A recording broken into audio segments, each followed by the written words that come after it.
We're live. Welcome back, everybody, to another episode of the Late Night Show with Dr. Kojo. I am your host, Dr. Kojo, and we are checking in live to talk about 5 ways.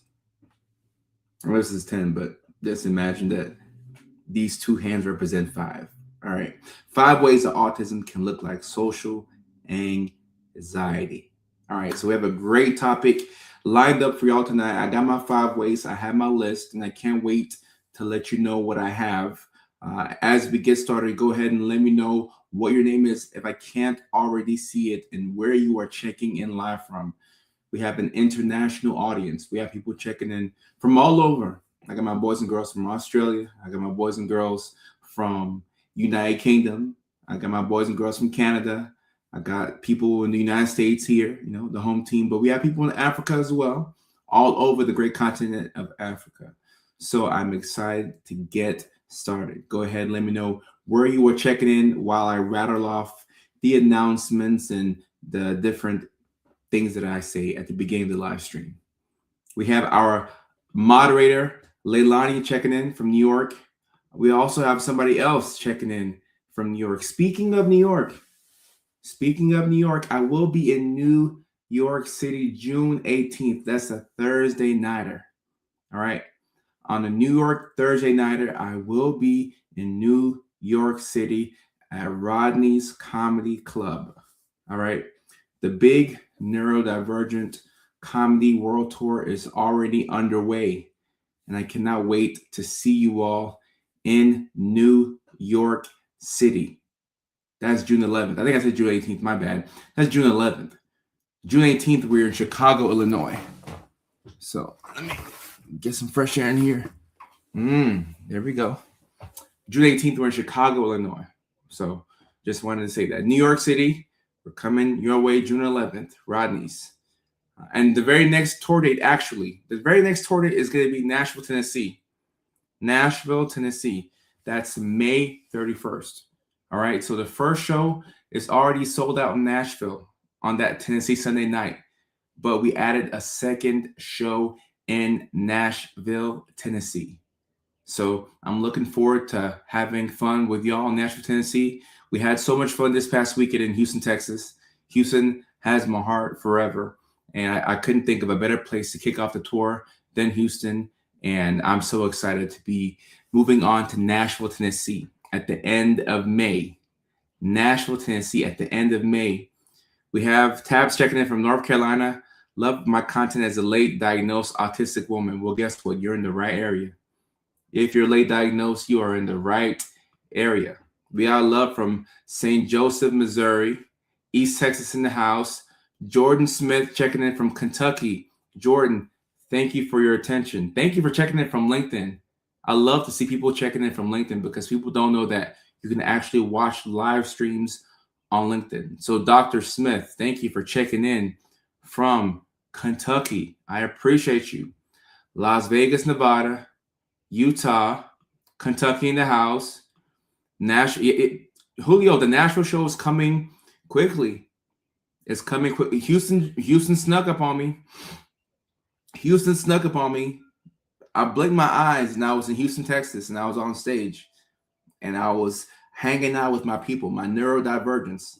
I found a lot of neurodivergence in Houston, Texas, all over the great state of Texas. And I'm sure that I'm going to meet a lot of my neurodivergence in Nashville and in New York City, June 11th. Esther checking in from New York City. Rebecca checking in from Colorado Springs. Anastasia from Tampa, Florida. Molly, good to see you again, Molly. Gulf Coast, Alabama. Ontario, Canada. Charlotte, North Carolina. I'm looking on TikTok. We have people, Ontario, Canada, once again, New Zealand. Nathan checking in from Sweden. Okay. Love to see that. Somebody else checking in from New Zealand. Somebody else from Ontario, San Diego, California, Alabama, Idaho. Okay, somebody's saying it's 5:35 a.m. for me. Should I sleep? You're somewhere in the world.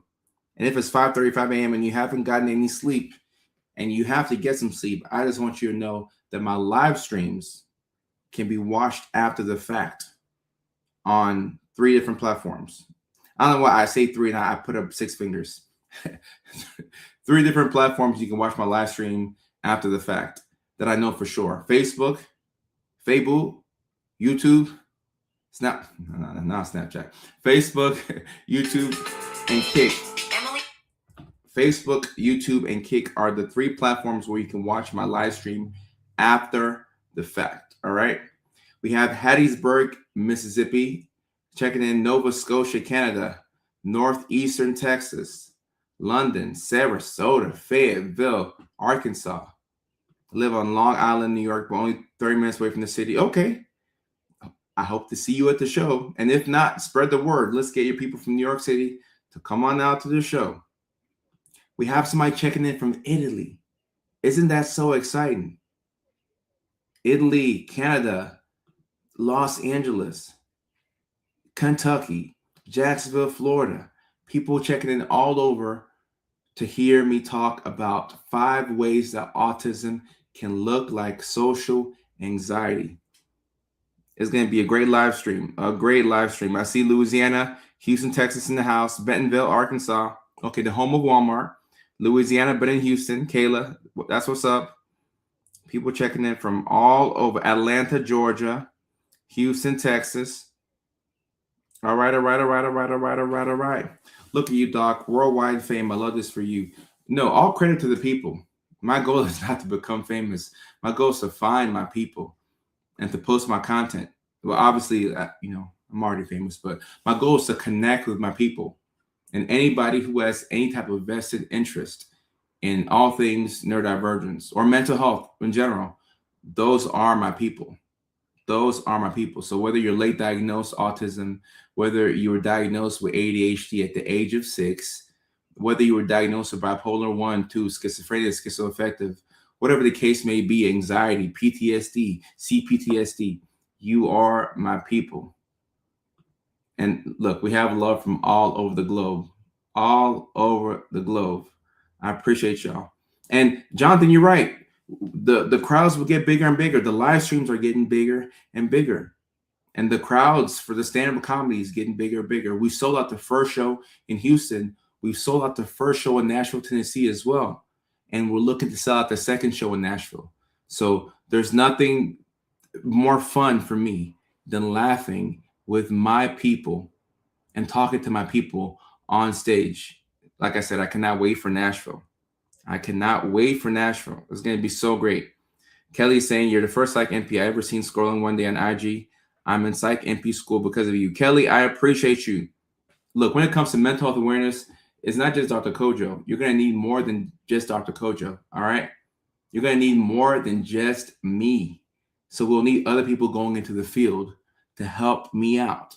So whatever is your way to promote mental health awareness, whether it's through comedy and education like me, or whether you just want to practice in the field, we need all hands on deck, all right? All hands on deck, all right? We're talking about autism today, okay? And 5 ways that autism can look like social anxiety. So earlier in this live stream, we had a woman say that she is, I forget her age, but let me see if I can find that comment. Boom, right here. We had Tabs from North Carolina check in. She said that she likes the content, or she loves the content, as a late diagnosed autistic woman. Tabs from North Carolina is checking in as a late diagnosed autistic woman. There's a lot of people who are being diagnosed later in life.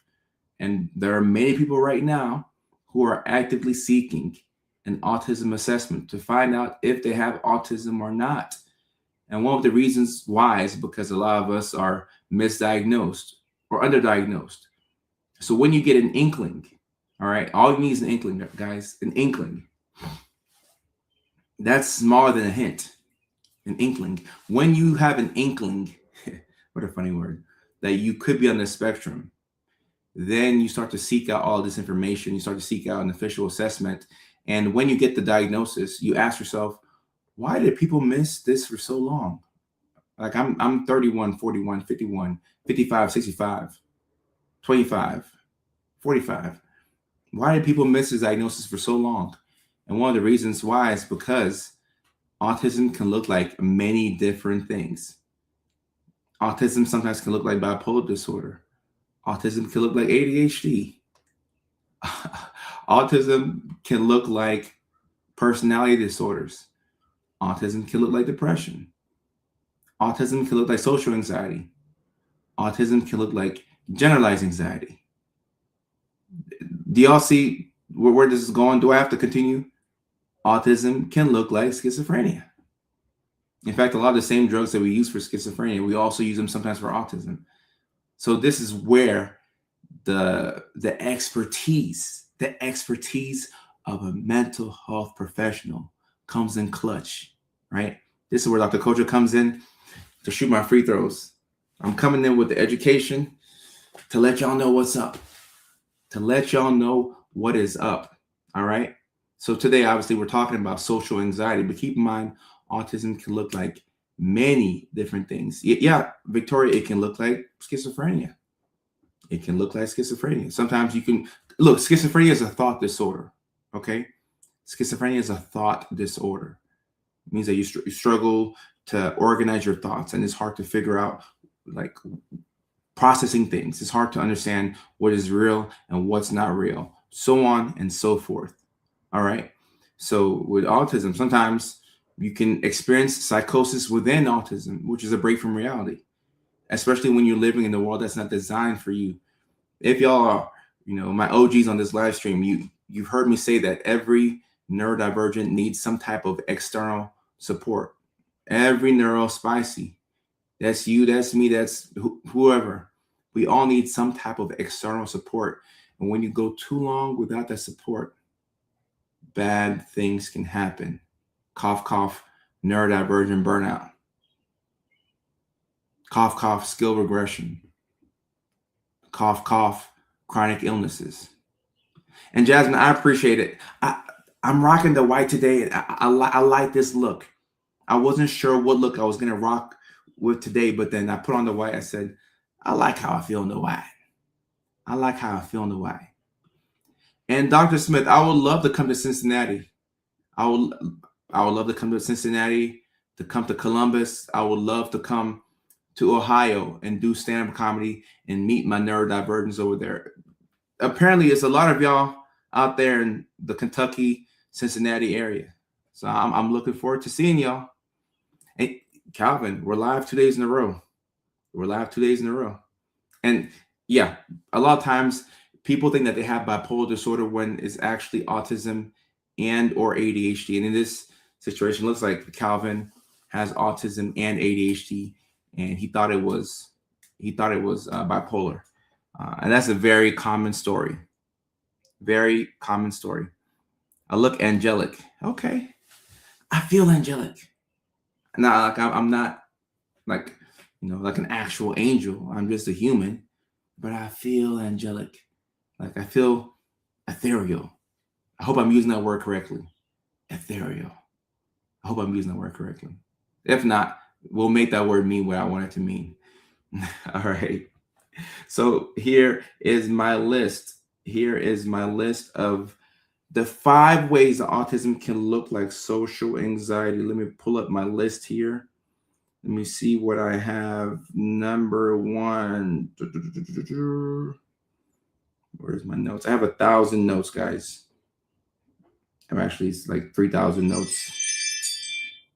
The ring kit, let me put that off. Nobody's at the front door. We should be good. All right. 5 ways that autism can look like social anxiety. Okay. Avoidance of social situations. I wish I could take compliments as good as you. Oh, look, Tiffany, this is a work in progress. I used to compliment people right back. And now when somebody tells me that I look good, I'm like, yeah, you're right. I look great. I feel great. So it's a work in progress. As neurospices, it takes us a while to really lean into the compliments. All right. 5 ways that autism can look like social anxiety. Number 1, avoidance of social situations. Okay. And not to confuse y'all too much, but if we were doing a live stream on ways that autism can look like schizophrenia, this would also be a symptom. Because when, like in the beginning stages of schizophrenia, when you're developing it, we have this thing called the prodromal phase, which is where sometimes you don't shower as much, you don't brush your teeth as much, and you start to separate from society. You start to avoid social situations. So sometimes this is why I said autism can look like schizophrenia. Okay. The difference is that with schizophrenia, it's an actual thought disorder, and there's a sustained period of time where you have this break from reality. Okay. But to stay on topic, 5 ways that autism can look like social anxiety. A person who has social anxiety will look to avoid social situations, whether that's going to the grocery store, whether that's going to prom, whether that's going to a work party. You want to avoid social situations. All right. And when you're autistic, you could also want to avoid social situations. The difference here, okay, the difference here is that with autism, when you look to avoid social situations, many times it's because you are actually exhausted. Okay, you're tired. You are tired. You are living life on manual mode. You got to do things manually that other people are able to do automatically. So you are tired. So when you're tired, you only have so many spoons in a day. You got to figure out, what do I want to do? What do I need to do? And what can I avoid? Primarily, what can I avoid? Now, you do things that you have to do. All right. You have to go to work. You have to go to the grocery store, and you have to get food because you ran out of bread and you ran out of toilet paper. So you have to do that. But outside of that, oh, you want to hang out tonight? It's Thirsty Thursday, or it's, Wacky Wednesday. Nah, I'm good. Oh, you want to come out and let's go to this rooftop bar? I'm good. Oh, you want to come out? Go watch the new Michael Jackson movie? I'm good. I'm tired. I'm good. I'm tired. I'm good. I'm tired. And if you do go out, like Tiffany's saying, sometimes you'll be exhausted from one outing. One outing is enough. And some of us have friends who want to do multiple things in a night. Do y'all have these friends? You go out to the movies, and afterwards, instead of going home, oh, you want to go bowling now? What do you mean you want to go bowling? We just went, we just went to the movies, and now, like, you want to leave the movies and then go bowling, like same night? I ain't got the energy for it. You're exhausted. On top of that, a lot of people on the spectrum have learned that when they present themselves as who they actually are, it doesn't work out too good. So you learn to mask, right? You have this mask that you use. A lot of y'all use this mask today, all right? A lot of y'all use your mask today because you went to work, and you didn't want to be who you are at work because you know how that goes.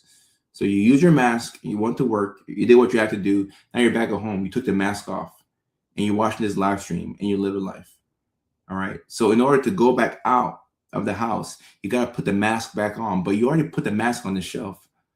So now you have to ask yourself, do I want to put this mask back on and put my clothes back on? Some of y'all are watching right now with no pants. And due to the nature of this live stream, that's perfectly fine. You don't have to wear pants to watch this live stream. But in order to leave the house, you probably got to put your pants back on, right? But if you stay at home, you can keep your pants off, and you can keep the mask off. Sounds like a pretty good night to me. Pants off, mask off. Ivory says, I have not showered yet today.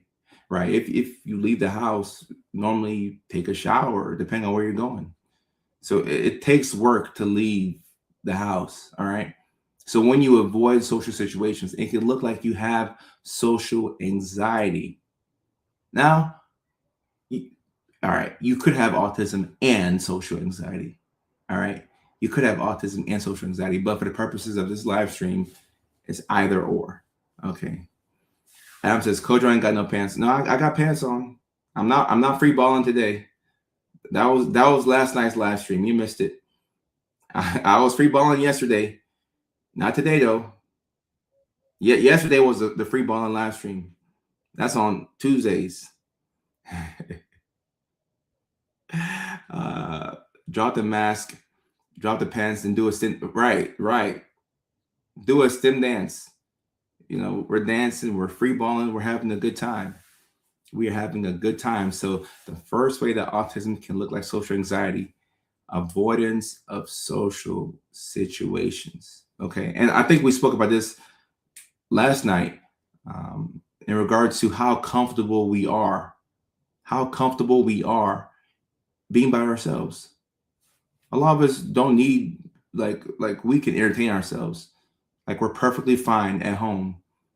Like I said during the second show, the second comedy show in Houston, I asked the crowd, you know, these are my people, these are my neurospicy. I asked the crowd, you know, who in here is single? A lot of them raised their hand. They made noise, and I said, "Who in here is, you know, looking to date?" And they were like,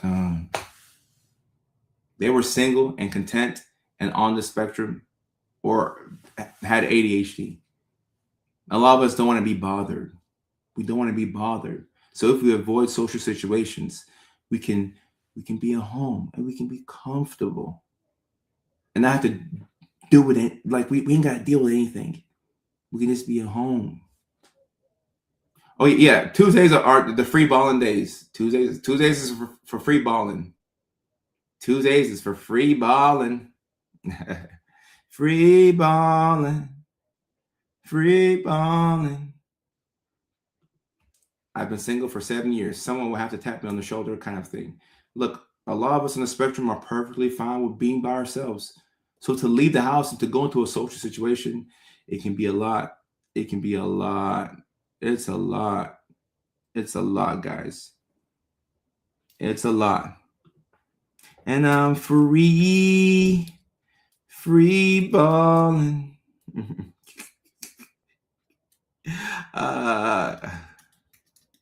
All right, the second, you ever think?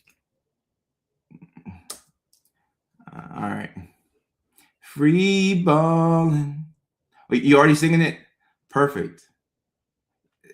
When you sing it, you gotta change up the words. Free balling. Patrick, water break it at 30-minute mark. Free balling. And I mean, it helps to actually be free balling when you're singing free balling. You know, it just makes it more authentic. All right. The second way that autism can look like social anxiety is that you overthink conversations, right? You overthink conversations. After a social interaction has happened, you think that you're weird. You think that people are judging you, and you feel as if you did a bad job. Okay. This is pretty similar to what social anxiety looks like. You can overthink things. And in both autism and in social anxiety, there's an element of shame. Like you feel like you're less than, like you feel like you're weird in some capacity. Like everybody else is smoother than you. Yeah, Lovita, today y'all are getting Mo. Y'all are getting Mo. I got the chain on. This is not Dr. Coder. This is Mo today. This is Mo today. Facts. That's funny. This is Mo. But if you're somebody who overthinks conversations, you probably feel as if you should be smoother in social situations. And I don't know why we feel this way, but you just feel as if there's another version of you that you should be tapping into. So after every conversation, you replay it in your head, and you think about when somebody said something and you said something, and to reply to them, and they had this look on their face that you could tell that they didn't know what you were talking about. And now you're thinking that you said something weird. And not because you think that you said something weird, you're like, okay, next time I'm in this same social situation, I'm not going to mention my special interests. I'm not going to talk about the things that I enjoy, because when I started to speak up about the things that I like, people thought that I was weird. And people probably didn't think this, but you're overthinking the conversation. You're playing this game in your head, this mental game, which is one of the reasons why your social battery runs out so fast. Like I said, you're using more of your battery than other people. This is why if you are going to leave the house, you better have mode of transportation back. Either you Uber back or maybe you just drove. I love driving because when I'm ready to go, I'm ready to go. Like when it's time to go, I gotta go. I gotta go. I gotta go. Low lights, big chain, top. It's like this is a night that I should have been free balling. Because this is Mo. This is not Dr. Coder. This is Mo today. And I'm looking at the comments on TikTok. People saying ruminating is so annoying. It is. It is. It is. It's very, very annoying. Very annoying. Quite difficult. Quite difficult. And Mary's saying, this is on me. I wonder if I have autism and ADHD. Right. Like I said, there's a million different things that autism can look like. So whether it's social anxiety or whether it's bipolar or schizophrenia, the best way to know is to go talk to your local mental health professional. Like that's the way to finally know. That's the way to finally know. Angela, appreciate you. Appreciate you. And I'm happy that I'm live tonight. I'm happy that I'm live tonight. I'm happy that I'm live tonight. Someone says, I've never seen you live. Well, now you see me live. Now you see me live. Buddy says, hey, Unc, what's going on? Kayla says she get admitted. You get admitted what? To see me at the hospital? Don't do that. You can see me at the show in Nashville. You don't have to get admitted to the psych hospital to see me now. But if you do come to the psych hospital to see me, then I'm happy to see you. I'm happy to see you. Ooh, now this third one right here. Ooh.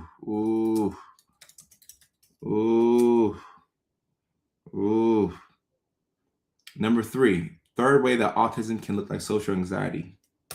Number 3, you struggle to make eye contact. You struggle to make eye contact. Where are my people in here who don't like to make a lot of eye contact? Like you talk to people, but you talk to people looking down like this. You talk to folks looking to the left, looking to the right, but you don't really make eye contact when you look at people. If it's hard for you to make eye contact, all right? Leilani said she's one of them. Patrick. Rachel said that it makes people feel uncomfortable. Yeah, eye contact can make people feel uncomfortable, but a lot of times we are in our head when it comes to eye contact. All right. And Stella's saying that I make too much eye contact. Okay. And on TikTok, somebody says I can make eye contact when they're talking, but never when I'm talking. Oh, okay. And look, when it comes to eye contact as neurodivergence, a lot of us have to figure out how much eye contact is too much and how much is not enough. Right. So when you steady people, and those of us who are neurospicy here, a lot of us are pretty good at steadying people. When you steady people for a long periods of time, you start to pick up on the cadence of how social interactions work, how much eye contact is too much, like how much is not enough, and it looks like you're not paying attention, how much is too intense. Sometimes, like with our eyes, we can communicate and say a lot. Keep in mind that all autism means is that you communicate and experience the world differently from other people. That is the definition of autism.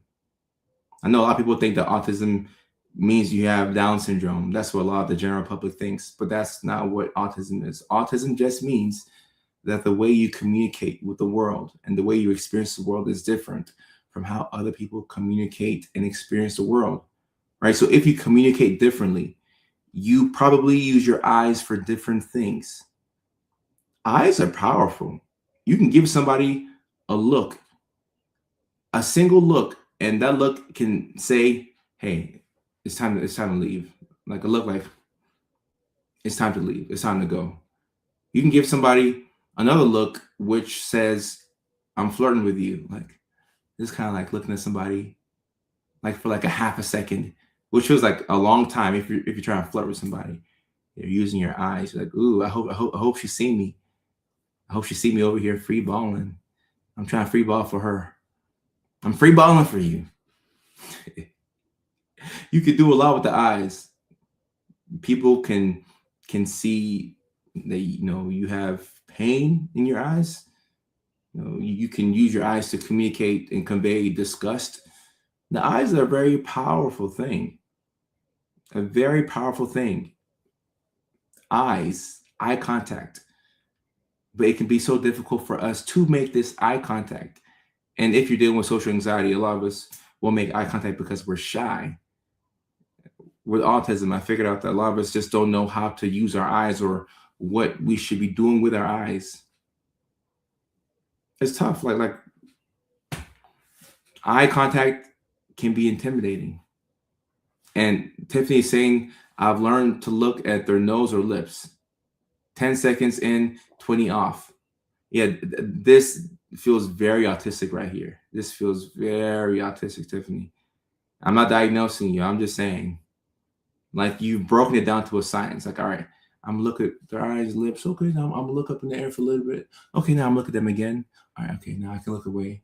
All right, now I should probably look at them again, so that way they don't think that I'm ignoring them. Okay, now I'm looking at you. Now I'm looking to the left, right. Okay, all right. Okay, now I'm looking at you again.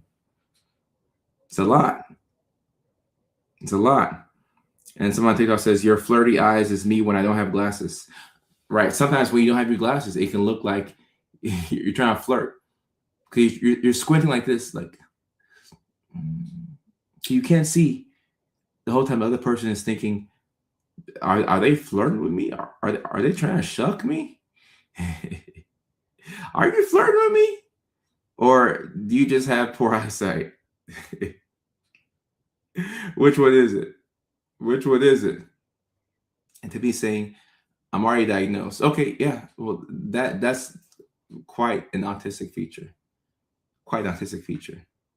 John, I'm looking forward to seeing you in Chicago. Chicago, we're at the Comedy Bar, June 18th. June 18th, Comedy Bar, Chicago, Illinois. I'm looking forward to seeing y'all. And Anthony saying, my problem is I stare too much. And Crystal says, I always look at lips when I talk. Ah, okay. Busta said, put your hands where my eyes can see. Ah, that's funny. Put your hands where my eyes can see. Your energy is extra. You know what, Lovita? I didn't get as much sleep as I got the night before. The night before, I got 10 hours of sleep. I'm probably still benefiting from that night. Last night was like kind of iffy, but decent night of sleep. But the night before, I got a crown, like 10 and a half hours of sleep. So, like, I definitely try and get a lot of sleep right after a show because I'm on a high. I'm on a high. So I got to bring myself down and get a lot of sleep. But I feel like my energy is pretty calm. So shout out to 2 nights ago when I got some sleep. Shout out to 2 nights ago. A look and a point between the person's eyes. It works. Ooh, so you look. Okay. All right. Okay. You look in a point between a person's eyes. It works. Okay. And we all know what an intense look looks like from us, right? We've seen people react to how we look at them. And, we've learned how to, kind of tone it down a little bit or how to like hike it up a few notches if we have to. So I think that all of us, neurospicy or not, we know what people think of the different looks that we have.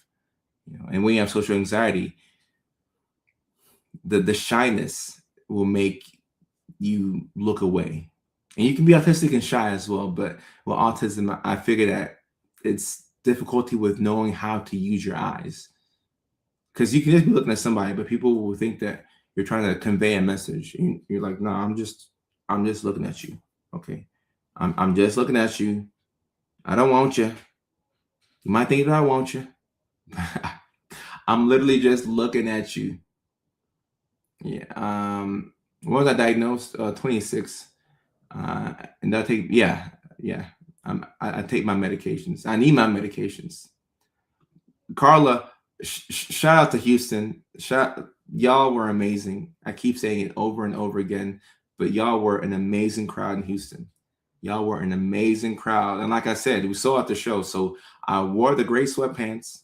For the second show, I came out in the Dr. Kojo suit. But for the first show, I was Mo. And I came out in the gray sweatpants because we sold out the first show. I am a man of my word. Houston, I forever love y'all. I see people asking about Dallas. I'd love to eventually come out to Dallas at some point. Dallas is one of the dates on our tour last year before I canceled that. So I'm sure we can definitely add Dallas soon. Putting the D. That's funny. Putting the D in Houston, huh? There's no D in Houston. You got to manually add one. There's a comment that when people being nice, mistake. Yeah. No, this definitely happens. And I find that it happens a lot for us in neurodivergence where we're trying to be nice and people think that we're flirting, or the other way around.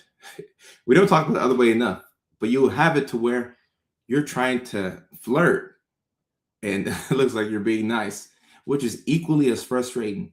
Because if I'm trying to flirt with somebody and I'm trying to convey like, hey, like, you know, if you're flirting, you don't want to convey like friendly vibes. It's more like, hey, like, I like you. I hope you like me. I hope one day we shuck. I hope one day, you know, we get to stem naked together. If you're trying to convey that to somebody and they think that you're being nice, that can be frustrating because it's like, dang it, I'm trying to flirt and they think I'm just being a friendly soul. So both ways can be frustrating. Both ways can be frustrating. New York City, June 11th. I cannot wait. Cannot wait. Or the D and the ADHD. Oh, yeah. No, I can definitely do that. Can definitely do that. You know what? When you're on stage, sometimes you forget your best jokes. Thank you for this reminder. And this is definitely in my notebook. That's the thing. That's the thing about having ADHD. Sometimes you actually have ADHD. But no, this is one of my best jokes. And it killed in Los Angeles. So I should have brought it to Houston. We'll bring it to Nashville. We'll bring it to Nashville. New joke material on stimming when shucking. All jokes aside, and pun intended to the comedy club in Houston, shucking is one of the main ways that neurodivergence stem. And we should probably do a whole live stream on this, like the top ways that neurospicy people stem. But shucking is one of the main ways that we stem. Is one of the main ways because it's how you regulate yourself. You know, it's one of the main ways that we stem. The shucking, the good old shucking. I'm always told I'm flirting when I'm being nice. I don't know how to flirt.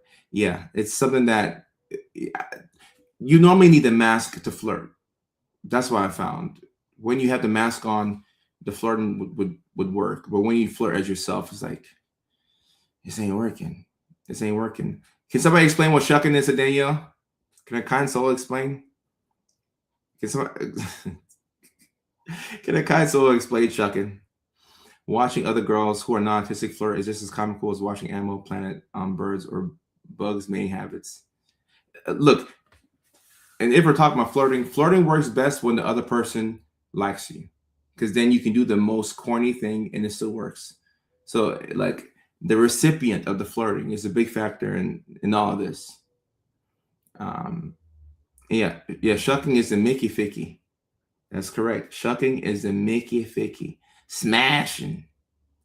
And we do monthly shows in California. I'm not sure when the next one will be, but I will let y'all know. I will let y'all know. Getting horizontal with your person. Hold up. Look at me having to like do the math. I'm like, vertical, horizontal. Oh, horizontal. I like that. I've never heard that before. I like that. Shocking. All right. Now the fourth way. Mute. All right, number 4, going quiet or mute in social settings. me put that in there. And Carrie says you can do vertical too. Actually, you can. Look at me. I'm like, you can do vertical. You can do horizontal. Okay. I have a very creative mind, and I'm sure y'all do as well.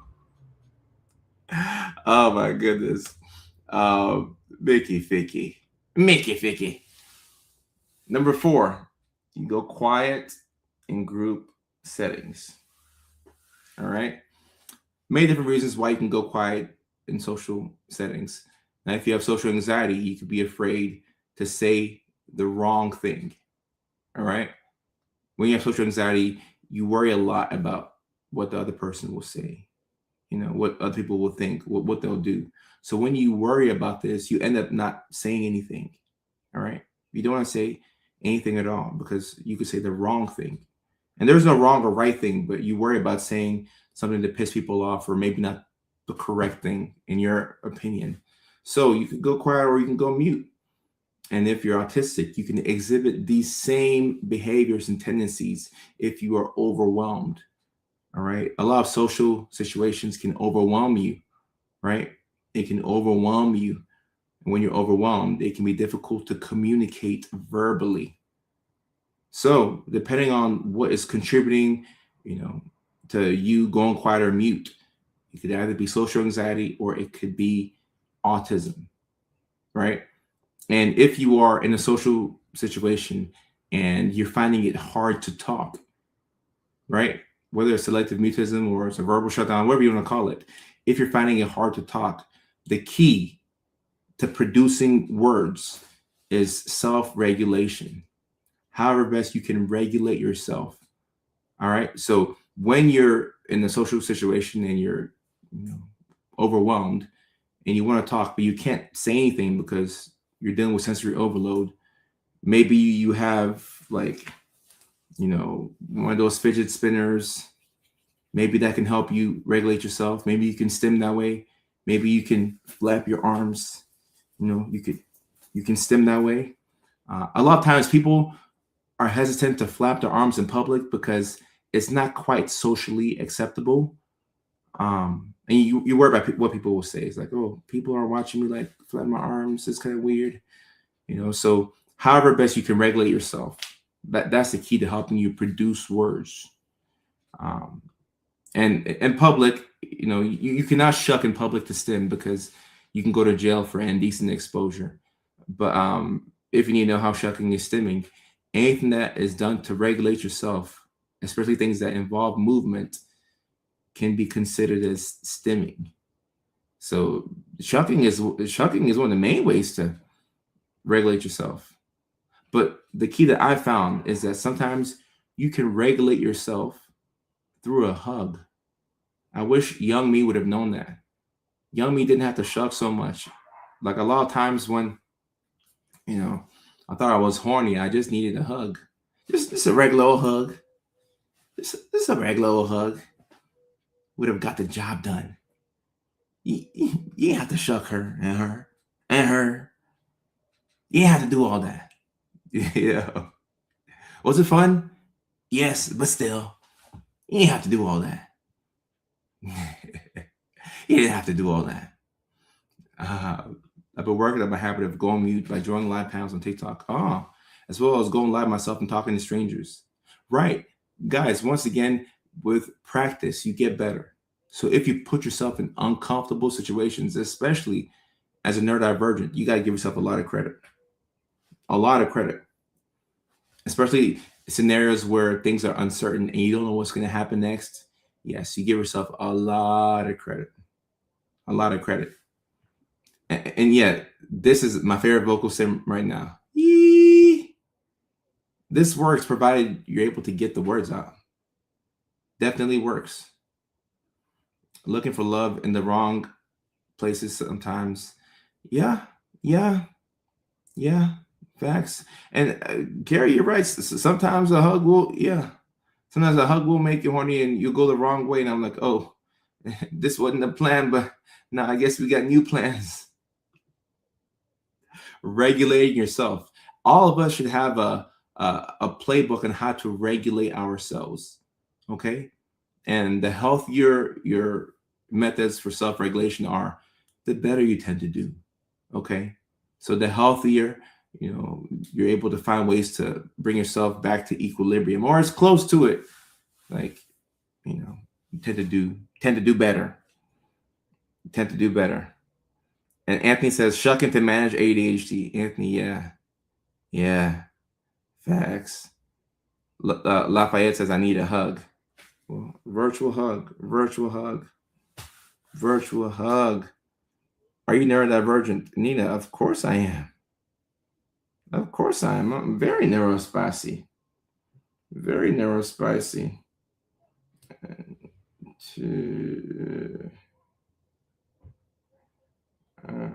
All right. What was that?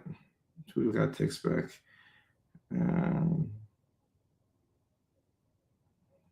There you go. People text me.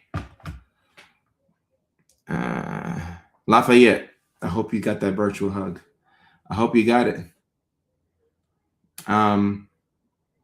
Oh yeah, Houston was amazing. Houston was amazing. Houston was so good. It was so good. A Mickey Ficky confessional. Oh yeah, I mean, I think for those people who used to watch my TikTok live streams back in the day, now the OG people, which may not be a lot of them around anymore, the OG folks know about how I used to get caught up.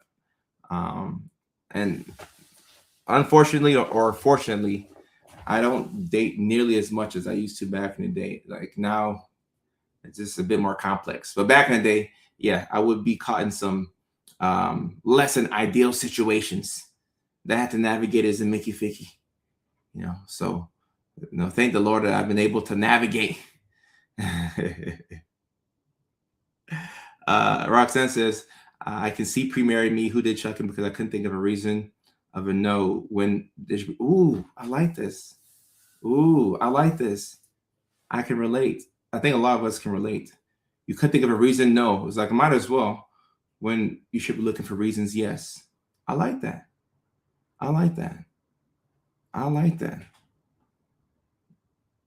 Someone says, were you for them streets?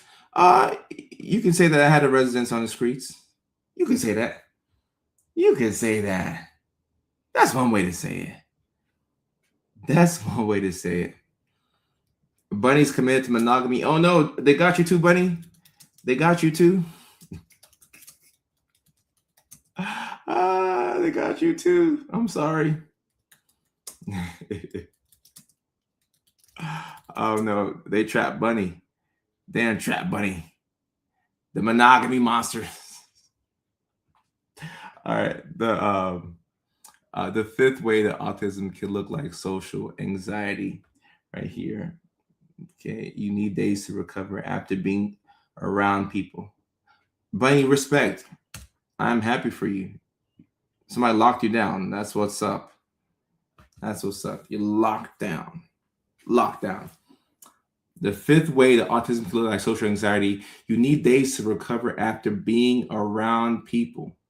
Okay, if you have social anxiety and every single interaction with somebody feels like a test and you're always afraid of saying the wrong thing, that can drain your energy.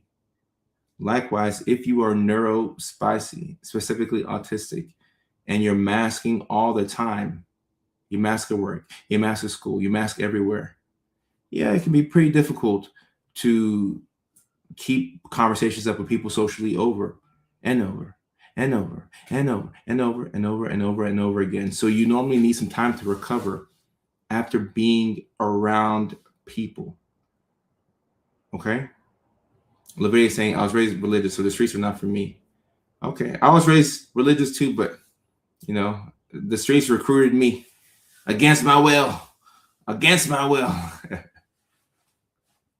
if you need a lot of time to recover after being around people, that's normally one of the inklings of autism. Like, I could be on the spectrum, because every time I hang out with people, like even when you have fun, that's the thing. Even when you have fun, you still feel somewhat drained afterwards, which is kind of weird because you feel as if Okay, I had fun. Like, why am I tired? I should not be tired.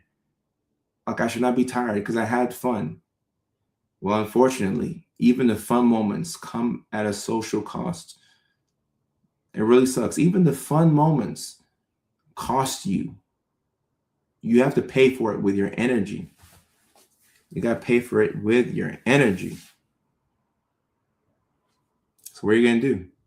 Are you going to go and have fun again, back-to-back nights? What are you going to do? This past weekend in Houston, before the comedy show on Sunday, we went out. We went out like I think 2-3 days in a row, and on the third day I was like, oh, I'm having fun, but man, I'm not used to going out like on back-to-back nights.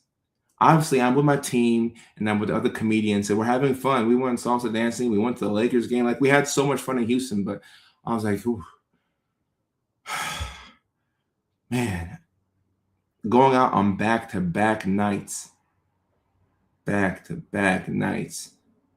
tough. I don't see how young people can do it.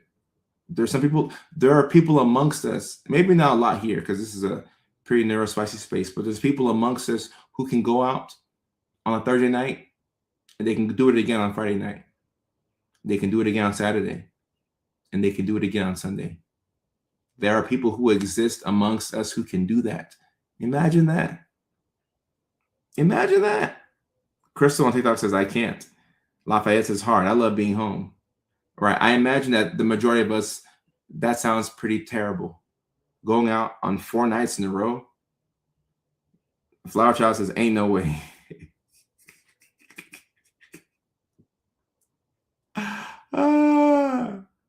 Ain't no way. Ain't no way. It's hard. It sounds impossible, but there are people who do it.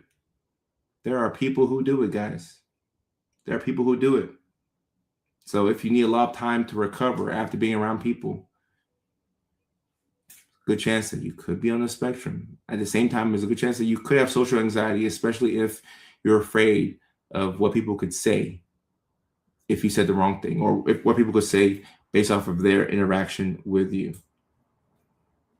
Okay, so to recap here real quick, and then let me get to some questions. I see some really good questions here. To recap my list, 5 ways autism can look like social anxiety. Number 1, you avoid social situations, but not because you're scared, because you're exhausted. Number 2, you overthink every conversation after it happens. Okay, this can be done because you are afraid of what people can say of you, or you're just masking and trying to make sure you say the right thing. Number 3, you struggle to make eye contact. A lot of people on the spectrum struggle with this. And if you have social anxiety, it can be hard to make eye contact when you're afraid of people's judgment.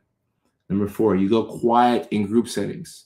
You can either shut down because sensory overload, or you could shut down because you're afraid of saying the wrong thing. And number 5, you need days to recover after being around people, which I just talked about.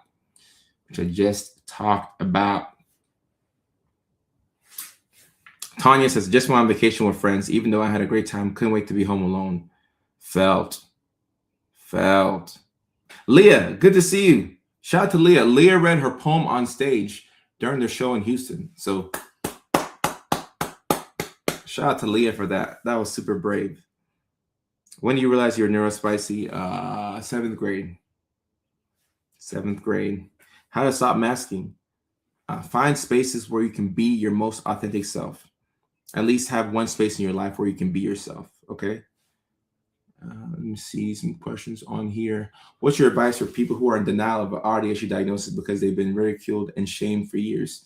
Great question. I would ask myself, whose opinion of me matters more than anything? And figure out who that person is and work to detach yourself from that person's opinions. Because a lot of times we worry about people's opinions. And because of that, we do certain things or we don't do certain things. And if you're denying yourself of a diagnosis, or you're preventing yourself from getting an assessment because you're worried about people shaming you, or people thinking that you're less than, then that's part of the problem. That's part of the problem. Working towards that is going to be the breakthrough. That is going to be the breakthrough. Even at work, knowing the people who are nonstop talkers, trying to spend a 12-hour shift talking to patients and the talker stuff. Halfway through the night, I feel like having a full-blown meltdown from the overstimulation of talking. There needs to be, especially at hospitals, we need rooms where we can decompress. We can go in and maybe punch something. We can maybe go and like have some like squeezy balls. Pause. Y'all know what I meant.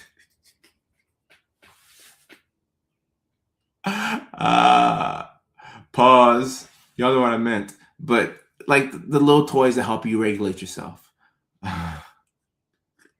Having those things will be very helpful, especially when you're overwhelmed. I said squeezy balls. Yeah, big pause. My goodness. Big pause. Who is giving me these words today? Big pause. I learned I was neurospicy at 48. Wow. Life was exhausting, wearing all the masks and trying to be someone I'm not. Definitely. We sure did. Lavita, that's funny.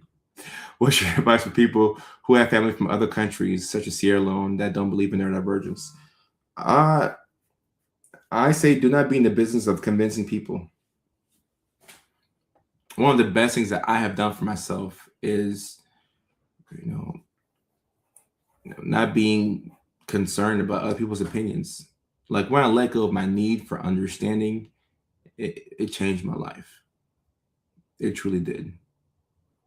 Like we're not in this business of convincing people. Like, I mean, you can send people a video and say, hey, this is Dr. Koja's videos or somebody else that you like, and this explains how I feel, and that could help out. But I wouldn't be in the business of convincing somebody that you have something when that person is hell-bent on not seeing how you live your life. Because look, I come from that same West African background. And I'm Dr. Kojo, and I'm still kind of behind on explaining these things to family. So we're not in the business of convincing. You have to remind yourself of that. We're not in the business of convincing. We're not salespeople. We're just living our lives, and letting go of, that need for validation, which, I mean, I still struggle with that. It can be helpful, but letting go of your need for understanding is the key. It is a key. Aubrey says, I was in sales for years, burnt out, never got diagnosed until 54. Thank you for sharing. Hopefully you have something else that works better for you. Jacob says, what should I do even when my partner needs to be left alone? I always feel like I should do something. I think it's helpful to practice spending some time by yourself and figuring out what you can do. Everybody should have a couple of things that they can do by themselves, for themselves, at any given point in time. Like as adults, we should all figure out what we can do to entertain ourselves. This can be pretty tough. Some of us are in, codependent situations, but I think it's always helpful to figure out what you can do to entertain yourself and not need anything from anybody else. All right? Keep that in mind. Entertain yourself, which is something that a lot of us don't really struggle with. If you're truly autistic in here, a lot of us don't need help entertaining ourselves. It's like, all right, like, I thought you'd never ask. Like I was trying to be by myself. Like I want to be by myself. But once again, we cannot speak in total absolutes. There are some people on the spectrum who don't like being by themselves. All right, that's what they call it, a spectrum. And Jacob says facts, me. Okay. Facts. Lafayette says, I'm learning this. Empty nesting and dating again. Okay. And look, it's hard to date, especially when you've been out the game for a little bit. So take your time now. And the dating game that you left when you first got into a relationship versus the dating game that you're in now that you're looking for a relationship, 2 different games, all right? 2 different games. So give yourself some time. Give yourself some time. Best advice is in that situation is to respect their space. It's overwhelming to be with someone who constantly wants to be with you or talk on the phone. For me, this is how I see the world.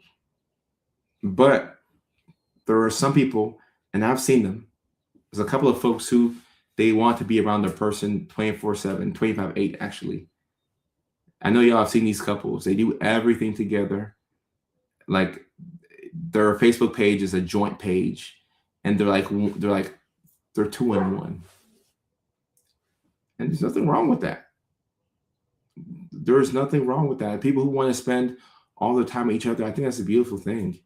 I just can't relate, but we need to, hold a space for people who want to be around their partners a lot. But if you're somebody who needs a lot of space, generally speaking, it's helpful to have other people who, can function somewhat independently. I get it. You don't want to spend time with your person every now and then, but somebody who can kind of entertain themselves. When you have two people like that, tends to work out. Well, I can't guarantee that it works out, but tends to be more compatible. I'll say that. More compatible. More compatible. And Lisa, not necessarily. There's a lot of adults who struggle with selective mutism, not just kids. I see it in kids, but it's not specific to just kids. It can be adults as well. It can be adults as well. And Chrissy says, my husband is like that. I am not. Okay. So Chrissy, your husband is somebody who can be by themselves and you're not like that. And guys, there's so many different mixtures like you can have in a relationship. That's the beautiful thing about people. You can ask me for advice and say, oh, like, what type of person is compatible with this or what works with that? And I could be way off. You just never know. You just never know. Roxanne says, my oldest is definitely the hypersocial autistic. Hates doing anything by himself to significantly above the norm. True as an infant, toddler, and now teenager. Wow, so this has been consistent their whole life. And I'm happy that we're able to see this because, like I said, it's a spectrum, okay? It doesn't mean that every person with autism is this way, but it's a spectrum. It's a spectrum. Leilani, I appreciate that. We'll go for 5 more minutes. I got a meeting coming up. Yeah. Okay. Time is going by fast today. What's going on? Chrissy's saying, I like to be by myself, but my husband is clingy. Well, Chrissy, look, y'all made it work. Y'all made it work. You like to be by yourself. He wants to be with you. But you see, y'all's dynamic may not work for everybody, but it's worked for you. It's worked for you. John, thank you for your attention. I appreciate that. Look, and shout out to my YouTube community. A lot of love for the shorts. A lot of love for the shorts. And, we're posting the long form content as well. But YouTube, I'm seeing in the analytics that y'all are really rocking with the shorts. So thank you, YouTube. We just hit 325,000 subscribers. So thank you. Thank you. Thank you. Thank you. My partner wants to be around me 24/7, and that's the biggest conflict we get into. Yeah, I have. I can relate. Like you said it, I can relate. And I think you have to know yourself. Some people, like Chrissy, can make it work. For myself, it won't work. I know that. I'm self-aware.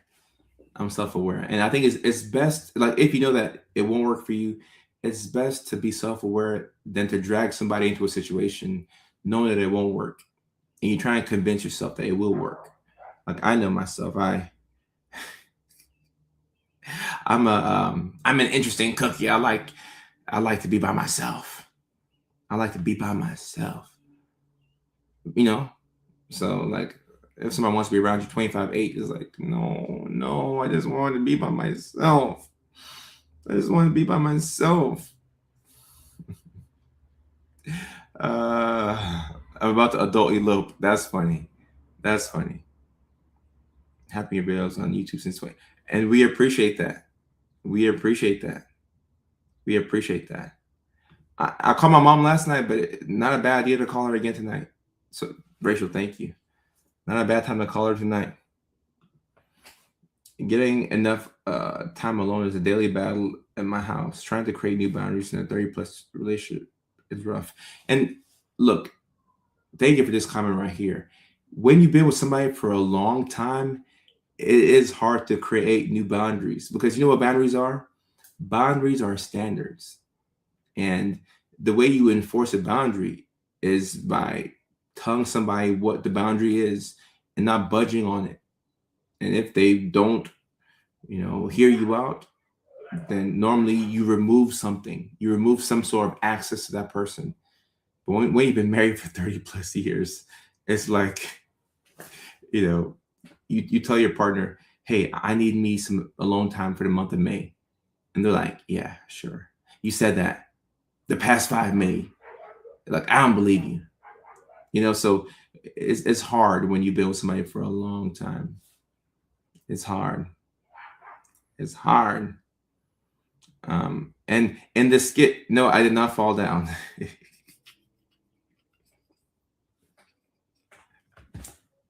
Guys, it looked like I fell down, but I did not fall down. When I went back to watch the video, because people were like, is he okay? It looked like I fell down, but I did not fall down, guys. I did not fall down the steps. But when I looked back and I looked at it from the perspective of the viewer, I was like, oh, shoot. They don't know if I'm okay. I mean, you see me on the live stream. I'm good. Like, I didn't fall down. But that video may look, the video may look scary. I'm not going to lie. It may look scary. As a heavily career-focused woman, I have to stand 10 toes down. Yeah, you do, but compatibility is key. And also, I do believe that, certain people are too busy to entertain somebody. So you like I'm a workaholic. I think I'm one of those folks. Like the entertaining that I do have for somebody is not like So now you have to ask yourself, would you date you? And my answer is yes, because like if I'm dating me and I don't need that much time, then it's like you have two people who don't need that much time. But generally speaking, you can be pretty busy, where you have to ask yourself if you have enough to give to the other person. By myself doesn't happen for single moms. His daycare time is invaluable and makes me feel super guilty for looking ahead to it. No, you should. And me saying that you should feel guilty doesn't make you automatically feel less guilty. All right. But it's normal to need time for yourself because you're going to crash out. It's normal to need time for yourself. So, And somebody's asking about Michael Jackson and autism on TikTok and on YouTube. Very, very interesting question. And I had some time to think about this. I don't know whether Michael Jackson had autism or not. And I am looking forward to seeing the movie. Like Leilani said, looks like Michael Jackson could have had CPTSD from having an abusive father. And CPTSD can look like autism. So that's a very astute observation by Leilani right there. Let me put that on this screen. So it can look like autism. While I don't know whether Michael Jackson was autistic or not, I will say that a lot of people who are public figures and entertainers who are very good at one specific thing, and they're significantly better at that one thing than 99% of the population, a lot of those people tend to be autistic. All right. So I'm not saying that he's autistic or was autistic, but a lot of these people who are able to do one thing remarkably better than anybody else, and they can do that one thing over and over and over, and they have a very rigid routine, for how they go about their art. A lot of these folks, neurodivergent.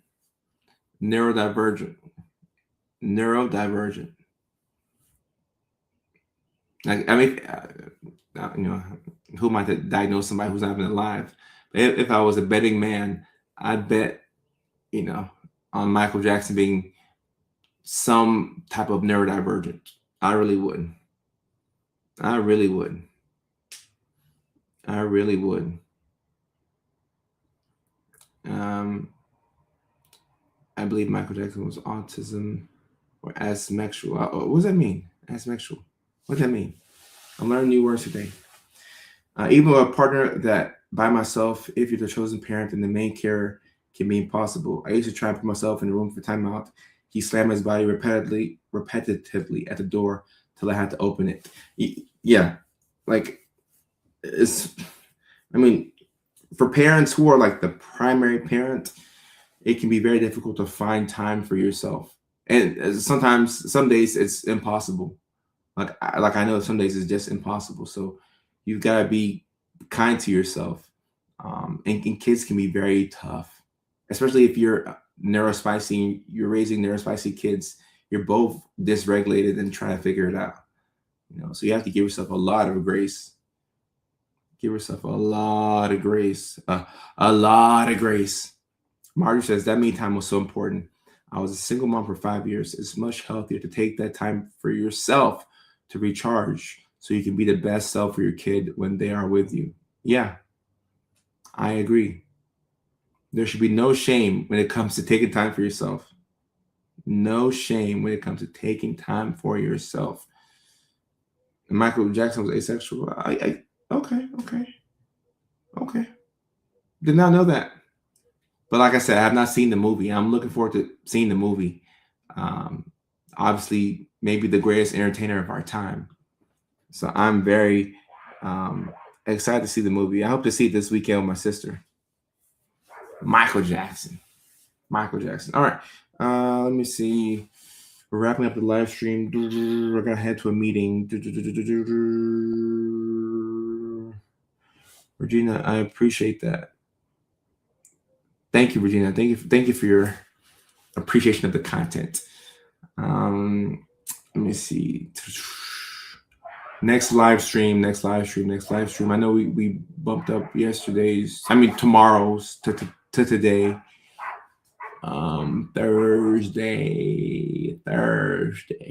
Thursday's a long day. Yeah. Looks like this would be yeah. Athena, you're right. I got a meeting. I gotta dip. Yeah, you're right. I gotta dip. 3 minutes late. I've been 5 minutes late all day, guys. 5-10 minutes late with everything. But yeah, you're right. So I think this is the last live stream of the week. Looks like we're back live streaming again next week. Because I gotta travel. Once again, thank you to everybody who came out to the show in Houston.